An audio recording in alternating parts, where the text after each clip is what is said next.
Hey everyone, what's going on? My name's Archer Live, and in today's video we're going to be talking about the brand new update for Payday 2 on Xbox One and PS4. Now I don't know about you guys, but this update came as quite a surprise. I didn't see any updates coming anytime soon because no one had really been talking about it that much. I had the odd message of people saying that friends of theirs who were contacts in Overkill or something said there was a DLC coming, and I tend not to kind of listen to those comments or those messages, and not because I don't want to believe them, it's just because there's not really any proof, so I don't really tend to kind of take them too seriously, and I'm sure a lot of you guys can understand why I don't do that. But it seems like what people were saying was true, and there was an update coming. It's not a very big one, but I think there's enough to make a video about, and also discuss why some of the things were done in this update, and again, why some things weren't. Because yes, there is still some stuff missing that we really should have by now if they're going to keep updating the game. But before we get into it, very, very quickly, I just want to say, for anyone who's been asking about when they can play Payday with me on Xbox One, there's a little bit at the end of the video, a little segment I'm going to do where I'm going to talk about how you can get more involved, and how I'm going to try and mix things up so that you are more aware of what's happening, when it's happening, and you'll be able to hop in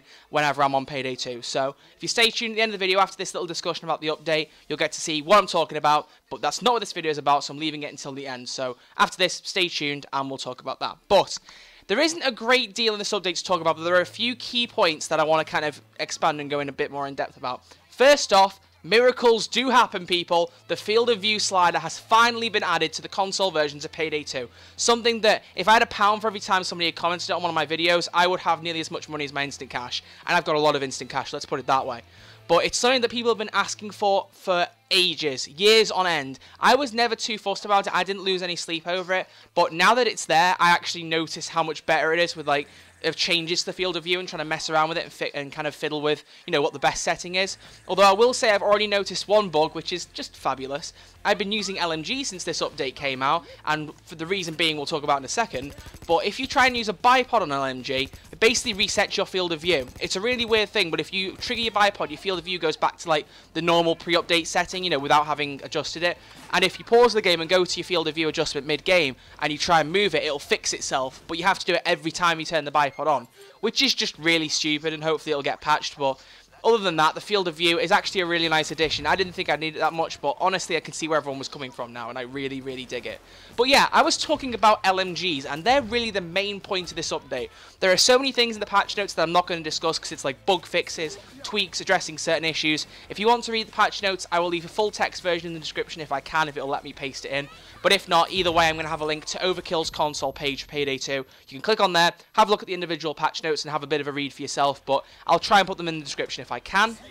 But the main thing is that the LMG buff from PC has come to console, which is not something I expected to come anytime soon, because that came out alongside the Reservoir Dogs heist, which is not the first heist that we're due on console. I'm pretty sure the first heist we're due now is the Diamond heist, which is another interesting point we'll get to in a minute. But when the Reservoir Dogs heist came out, they actually did something really interesting with LMGs, and they completely overhauled how they work. Those of you who know how LMGs operated before the update, they were, you know, pretty underperforming, pretty underwhelming. And for something that was supposed to be like a big powerhouse with loads of ammo in a magazine, it did really, really poor damage. It was like a really crummy assault rifle just with a few more bullets in a mag. But they've completely overhauled them. The damage has been buffed across the board for all 5 LMGs. Personally, I have tried the RPK and the Buzzsaw up to the point of recording, and the Buzzsaw is mental. I did use the RPK on one down. I practiced it in the bank heist, and I found that it was extremely powerful. Might have just been that they've, you know, twiddled around with one down again and made it a bit easier to kill cops.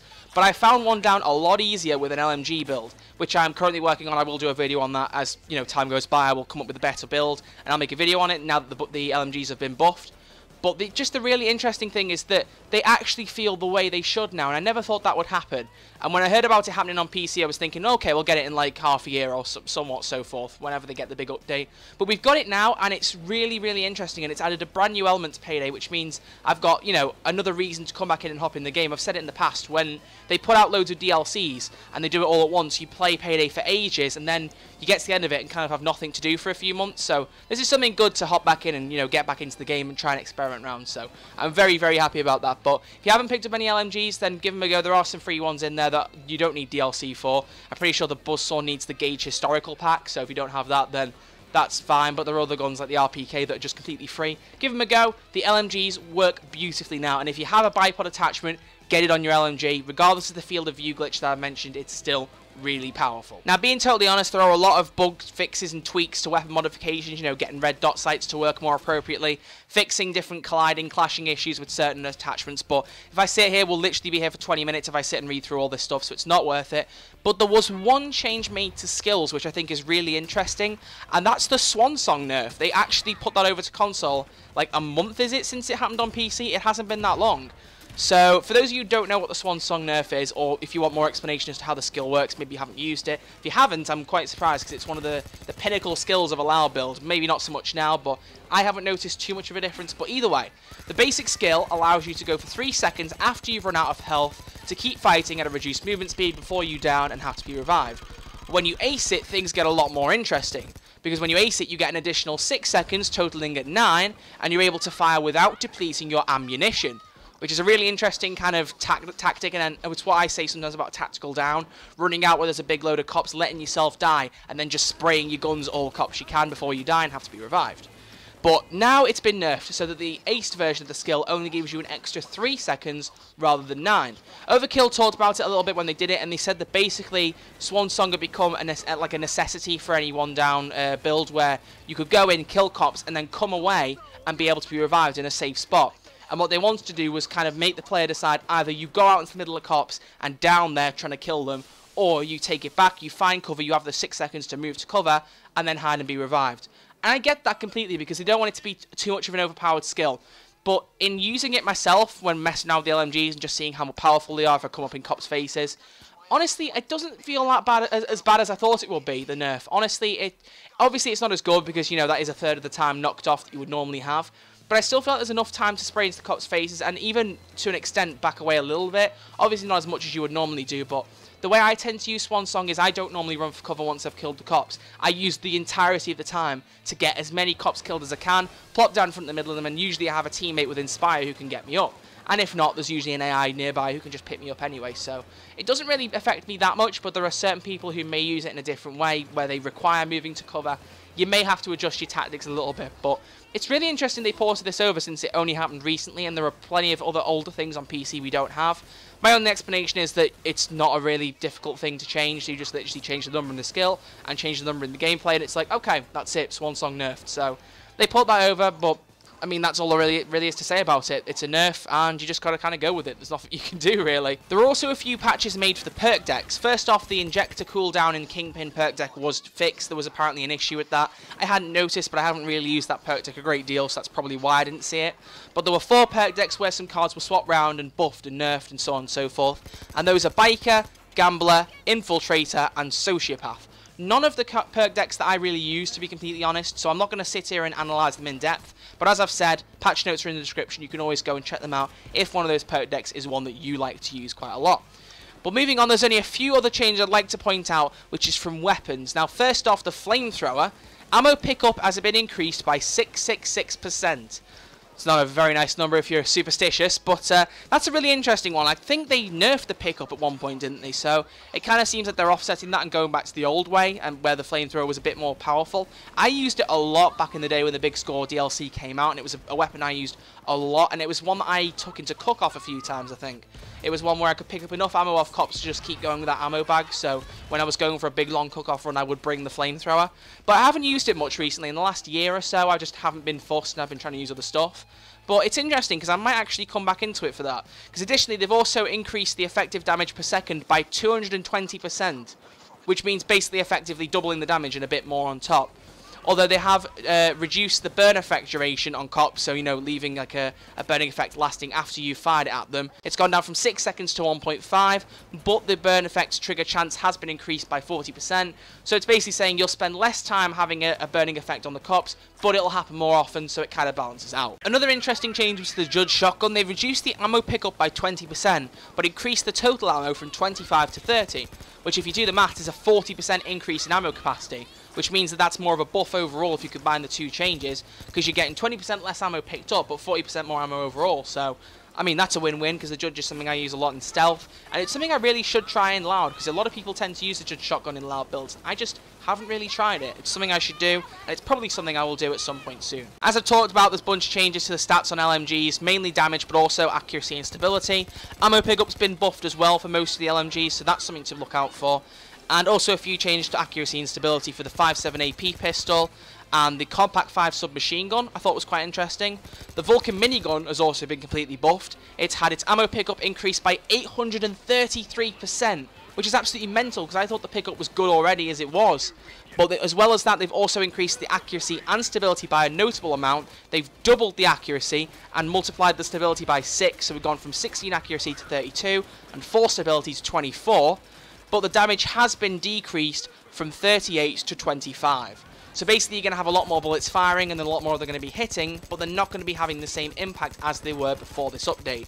So I honestly, I'll have to get into it and just try the minigun out and just see overall, but I kind of am tempted to say that that's a bit of a nerf rather than a buff overall. There are a few good sounding things there, but damage being dropped that much doesn't really sound like a very good thing to me. On top of that, grenade launchers have been revamped. The China Puff grenade launcher, which is something I use quite a lot, has had its damage nerfed from 1300 to 960, which honestly in practice doesn't seem to have made a great deal of difference, which is good. But it was mainly because I'm pretty sure that a lot of people were using it on one down on PC, and Overkill were trying to nerf it so that people would use other things for secondaries. I get why, but personally for me, who plays a majority on Death Wish and sometimes on one down, doesn't really make much of a difference to me, so I'm quite happy with that. However, the HRL-7 rocket launcher has had its damage increased from 10,000 to 12,500, and the Commando 101 rocket launcher from the Scarface DLC has seen a buff from 5,000 damage to 6,200. On top of that, the Thanatos 50 cal sniper rifle has also been buffed from 2,800 damage per bullet to 3,500. Some really interesting changes here, and when you combine them all together, it means a lot of weapons are quite different and worth giving a go at. Now, while I could sit here talking about weapons for a bit longer, I want to move on to levels because there's just one or two things that I want to address. First off, a really amazing change, as you'll see from the gameplay, is the Big Bank has been buffed in terms of its pre-planning assets and how much they cost in terms of favors. It's a really needed change and I'm so glad to have seen it. But basically, for those of you who don't know, the escape plans for C4 tunneling and elevator trick have had their favors reduced from 6 to 3, and the thermite vault cracking plan has had its assets reduced from 8 to 5.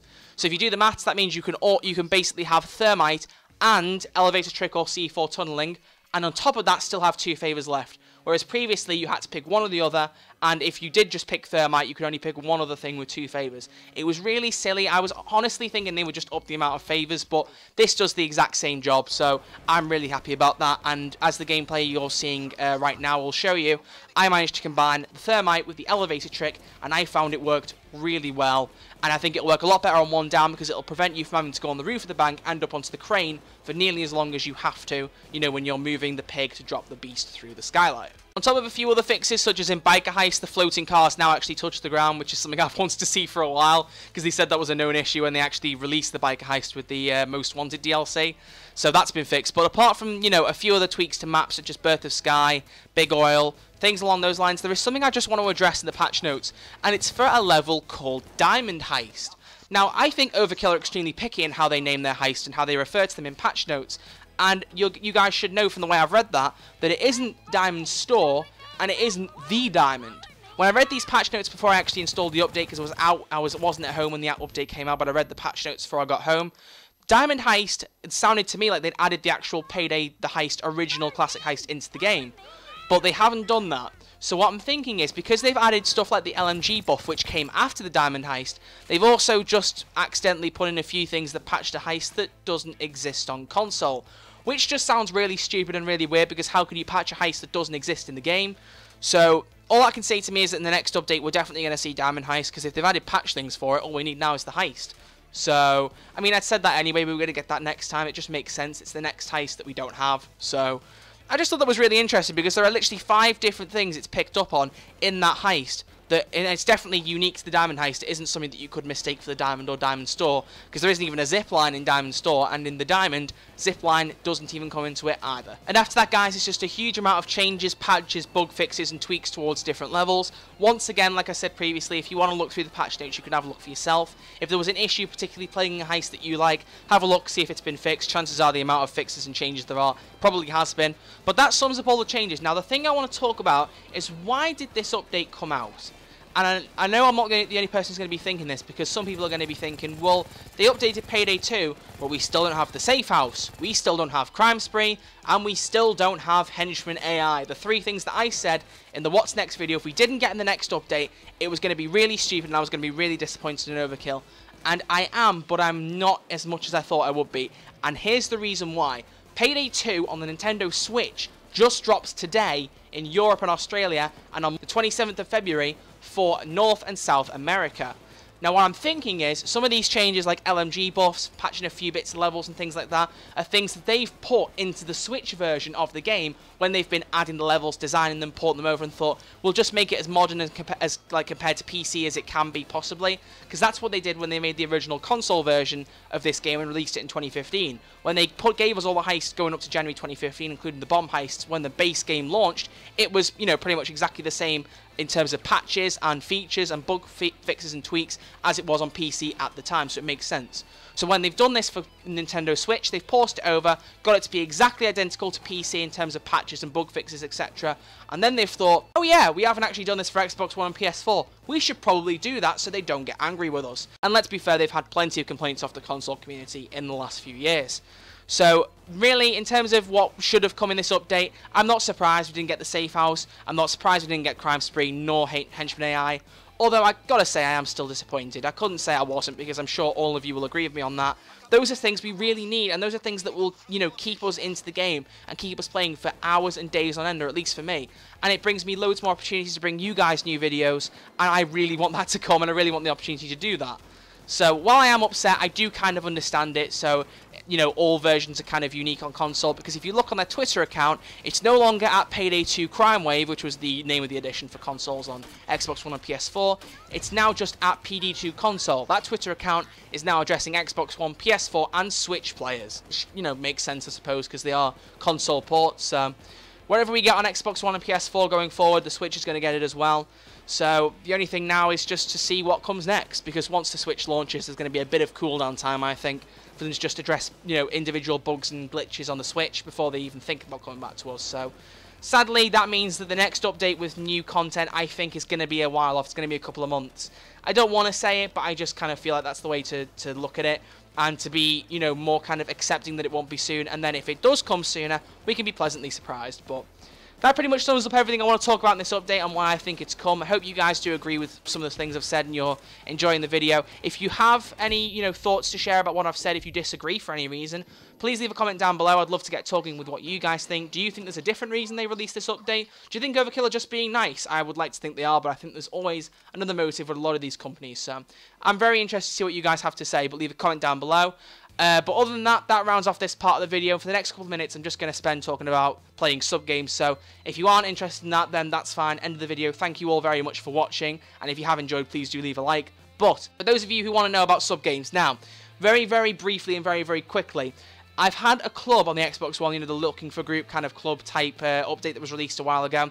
I've had a club on the Xbox One for quite a while now, and I haven't really done much with it. The idea was I was going to do sub-matches back on GTA and Call of Duty and stuff like that before Payday 2 really took off.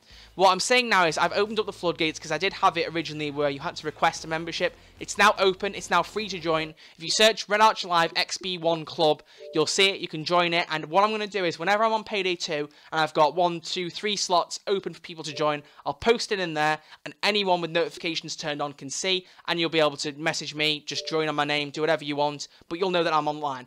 And that way it saves people having to constantly ask me and constantly go, when are you going to be coming on Payday 2? When can I play? Because I hate having to say, I don't want to play the game right now. I want to play something else. I would just like it to be able to go, okay, who's online? Come on, let's join. So you can see how the club works. I'm leaving some footage on as I'm talking about this. But basically, join the club and keep an eye out and make sure notifications are turned on. So if I post in there, you guys know about it.